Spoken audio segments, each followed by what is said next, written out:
정치적인 논쟁이 있을 수가 있습니다만 정치적인 논쟁을 경제에 끌어들이면 안 됩니다. 특히 글로벌 트렌드를 따라가지 못하고 그 정치적인 논쟁을 이용을 해서 글로벌 트렌드를 왜곡시키게 되면 그 경제에 미치는 영향은 굉장히 큽니다.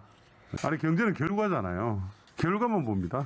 예. 아니 사인을 해버렸어요. 네, 사인해버렸죠. 이 법안이 통과된다 어쩐다 뭐 얘기 막 있었는데 어마어마한 돈이 투입된다 그린 산업에 미국에서도 미국도 이제 유럽에서 텍스노미 하고 그린딜 하고 그 액수가 막 어마어마하게 움직이는 걸 보면서 그렇죠. 늦으면 안 된다고 생각했겠죠. 당연하죠. 예. 예. 중국은 또 어저께 전 뉴스 나오자마자 바로 풍력 태양광에 대한 투자를 대폭 늘리겠다고 더 늘리겠죠. 중국 정부가 또 발표를 했죠. 그러니까 이런 게 처음이에요. 그래서 해외 외신들이 대부분 다 히스토릭 모먼트라 그럽니다. 지금이 예, 역사적인 순간이다. 이게 뭐 전 세계가 다 이 그린 산업, 탄소 감축을 위해서 지금 돈을 막 쏘아대는 레이스를 시작한 거죠. 지금. 레이싱을 완전히 이제 크게 시작을 한 거죠.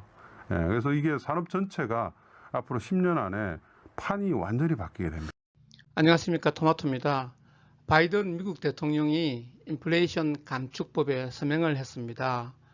총 7,400억 달러, 우리 돈으로 971조가 넘는 규모의 이른바 인플레이션 감축법에 서명을 한 것입니다. 이 총 금액 중에서 온실가스 배출 등에 약 50%를 투입한다고 합니다. 바이든은 이렇게 말했습니다. 우리 역사상 가장 중대한 법 중 하나다. 이는 단지 오늘에 관한 것이 아니라 내일에 관한 것이다. 미국 가정에 번영과 진보를 가져다 주는 것이다. 이렇게요. 그리고 오늘 우리 윤석열 대통령께서는 취임 100일을 맞아서 기자회견을 했습니다. 이 기자회견 내용을 쭉 살펴보면 에너지 전환에 관련된 내용이나 그린 산업에 관한 내용은 포함되어 있지 않습니다. 오직 원자력에 대해서만 일부 말씀을 하셨습니다. 그럼 먼저 윤석열 대통령이 원자력 산업 관련해서 어떻게 말씀하셨는지 내용을 한번 들어보도록 하겠습니다. 일방적이고 이념에 기반한 탈원전 정책을 폐기함으로써 세계 최고 수준인 우리의 원전 산업을 다시 살려냈습니다. 신한울 원전 3, 4호기는 건설에 다시 착수해서 환경 영향 평가가 진행 중이고 공사 재개 시기를 최대한 앞당길 것입니다. 무너진 원전 생태계를 복원하기 위해 원전 업계에 대한 수천억 원의 발주와 금융 지원에 착수했습니다. 기술 개발 투자를 확대하여 원전 산업을 국가의 핵심 전략 산업으로 키워갈 것입니다. 여러분이 잘 아시다시피 저는 전문 유튜브는 아닙니다. 그리고 이 에너지 산업에 많은 관심을 가지고 있고 나름 지식을 가지고 있다고는 생각하지만 여러분들이 아직 크게 신뢰할 만큼의 깊이 있는 전문가도 아니고 인플루언서도 아니기 때문에 제가 이렇게 많은 이야기를 하는 것보다 전문가들의 영상이라든지 이런 걸 통해서 여러분들에게 가급적이면 제가 드리고 싶은 말씀을 전해드리려고 노력하고 있습니다. 오늘은 뉴스공장에서 전문가 인터뷰 내용을 소개시켜 드리는 것입니다. 요즘 오늘 뉴스 중에서 가장 핫한 게 바로 바이든이 서명한 그 인플레이션 법안이죠. 이 법안에는 그린 산업과 관련된 내용이 포함되어 있기 때문에 매우 중요한 내용이 포함되어 있습니다. 그래서 이와 관련한 전문가 내용을 여러분들과 한번 들어보도록 하겠습니다. 미국 상원이 기후변화 대응에 480조 원 규모 투자를 하는 내용의 그린 부양안을 통과시켰습니다. 자, 이 법안 통과 의미 짚어보겠습니다. 요즘투자증권의 한병호 이사님 나오셨습니다. 안녕하십니까? 네, 안녕하세요. 오랜만에 다시 모셨습니다. 이 그린 부양안 지난번 나오셨을 때 한번 언급하신 적이 있거든요. 네네. 이거 통과되면은 아마 전 세계적으로 그린 산업에 대한 분기점이 마련될 것이다. 그렇습니다. 그린 산업은 뭐 태양광, 흔히 우리가 아는 네. 지속 가능한 재생에너지들 그런 거 아닙니까? 그렇습니다. 네. 뭐 재생에너지, 전기차, 수소, 뭐 거의 모든 그린 산업이 이번 대상에 다 포함이 되고요. 원전은 아니죠. 원전도 일부 지원금은 일부 있습니다만 지원금은 그거는 이제 오래된 원전을 폐쇄하기는 당장 좀 전력 부족 때문에 어려우니까 거기에 이제 보조하자는 것이 대부분이에요. 보조, 새로 지어라는 게 아니라. 네네. 그래서 뭐 일단 그 재생에너지가 한 50% 정도로 제일 많습니다. 전생에너지. 그렇습니다. 그래서 이게 큰 분기점이고요. 뭐 유럽도 이미 약 1조 달러 가까운 자금을 이 그린 딜이라는 명목으로 그렇죠. 기업과 정부가 같이 투자하고 있거든요. 이번에 이제 이거는 그 순수한 정부 예산이기 때문에 매칭되는 기업들까지 따지면 여기도 역시 1조 달러 이상이라고 할 수 있겠습니다. 미국과 유럽이 각각 1조 달러를 그린에 투자한다 그렇습니다. 이런 거네요. 네. 미국, 유럽 합친 것만큼을 중국이 항상 투자를 하니까 중국은 뭐 거의 한 2조 달러 가까이 투자를 하는 추이로 간다고 보시면 근데 됩니다. 여기서 이제 미국이 전체 산업계에 미치는 영향을 생각해 보면 전 세계적으로 볼 때 이제는 딱 그린이구나.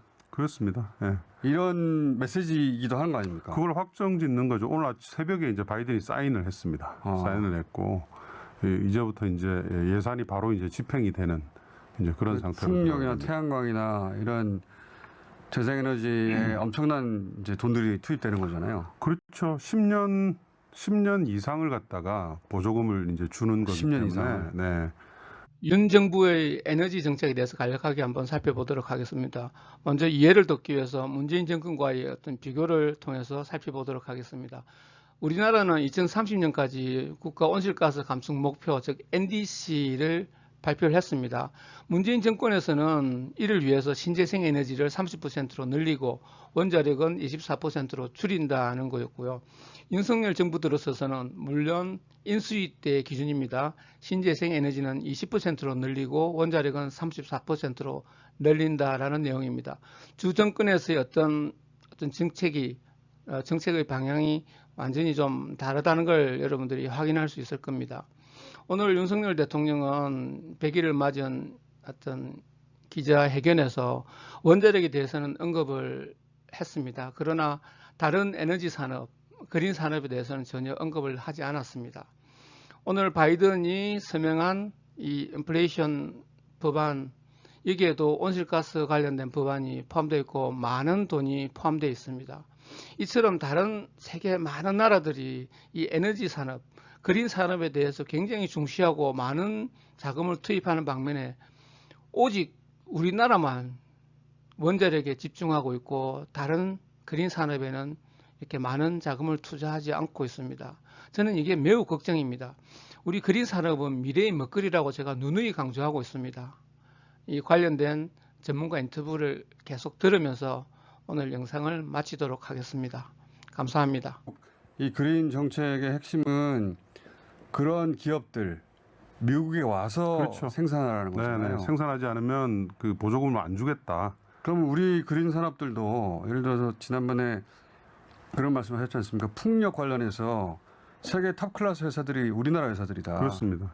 근데 그 회사들이 이런 그러면 혜택을 받으려면 미국으로 공장을 옮겨야 된다. 이미 미국에 인수를 해서 들어가는 회사들도 있고요.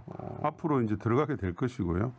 뭐 예를 들면 배터리는 지금 미국 시장에 우리가 거의 20조 이상을 투자하는 것을 확정해서 그걸 뭐 잘한 성과인 것처럼 얘기해 왔는데 네. 알고 보면 미국이 그런 그린 산업들 혹은 미래 산업들을 자국 내에 공장을 두려고 하는 정책인 거예요. 그렇습니다. 예. 자국 내에 두지 않으면 뭐 도움을 주지 않겠다는 내용이기 때문에 우리 입장에서 나쁜 앞으로 거네, 굉장히. 수출을 그린 산업을 통해서 육성하겠다는 것은 상당히 많은 난관이 생기는 거죠. 그 고용 감소가 굉장히 불가피하게 될 겁니다. 그러면 이렇게 되는 거 아닙니까? 그린 산업이 앞으로 그 각광받는 산업일 뿐만 아니라 반드시 필요한 사업인데. 그렇습니다. 왜냐하면 기후 변화에 대응하기 위해서 이런 태양광이든 혹은 풍력이든 하려면은 그 부품을 써야 되잖아요. 그렇죠. 장치들을 써야 되고 꼭 필요한데 미국이 혹은 유럽이 주도권을 가져가서 그런 업체들을 다 그 지역을 흡수해버리고 나면 원래 우리나라 기업이었는데 우리는 그 혜택을 못 누리게 되는 거잖아요. 우리 기업이긴 하나 국적은 한국이나 공장은 우리는 다 아무런 혜택을 못 누리게 되죠. 그런 거죠. 네, 그렇습니다. 그렇게 하고 있는데 우리는 지금 그러면 이런 기업들이 국내에서 시장을 만들고 혜택을 받을 수 있도록 환경을 만들어줘야 되는 거 아니에요? 국내 시장을 왕창 늘리는 수밖에 일단 없죠. 제일 그 선명한 과제는. 그건 국가적인 정책인데. 그렇습니다. 그러니까 국가적으로 해서 그렇게 늘릴 수밖에 없고요. 지금 당장 현대차가 국내 전기차 공장을 세우려던 계획은 아마 무산될 가능성이 아주 높아집니다. 왜냐하면 뭐 보조금을 안 주는데 미국에다가 그렇죠. 먼저 해야 되니까요. 그래서 아마 미국에 하려는 계획을 훨씬 더 확대할 것이고요. 배터리 회사들은 뭐 이미 국내에 많이 안 짓고 있습니다만 그나마도 다 이제 미국으로 유럽으로 가게 될 것이고요. 이게 원전 얘기할 때가 아닌데 지금. 아니 근데 심각한 게 이게 대부분 다 부산, 울산, 경남 또는 경북 지역 스토리예요. 그러니까 어떻게 보면 우리 지금 집권당의 텃밭에서 일어나는 고용 감소거든요. 눈에 불을 보듯 뻔한데 조금 정책을 좀 속도감 있게. 원전도 하나의 네, 했으면 생태계고 좋겠습니다. 산업계고. 그렇습니다. 원전을 하는 것에 대해서는 뭐 거기도 고충이 있어서 네, 네. 또는 수요가 있어서 뭐 할 수가 있겠으나 그것에 좀 힘을 실어주는 것은 이 정부의 정책이라고 하는데 근데 거기만 힘을 실어주면 안 되는 거잖아요. 그거는 지금. 중심이 아닌 거죠. 그거는 주변인 거예요. 주변인 것이고 글로벌 원전 이 얘기만 하고 있나 보다. 세상의 중심은 그린 산업입니다. 네.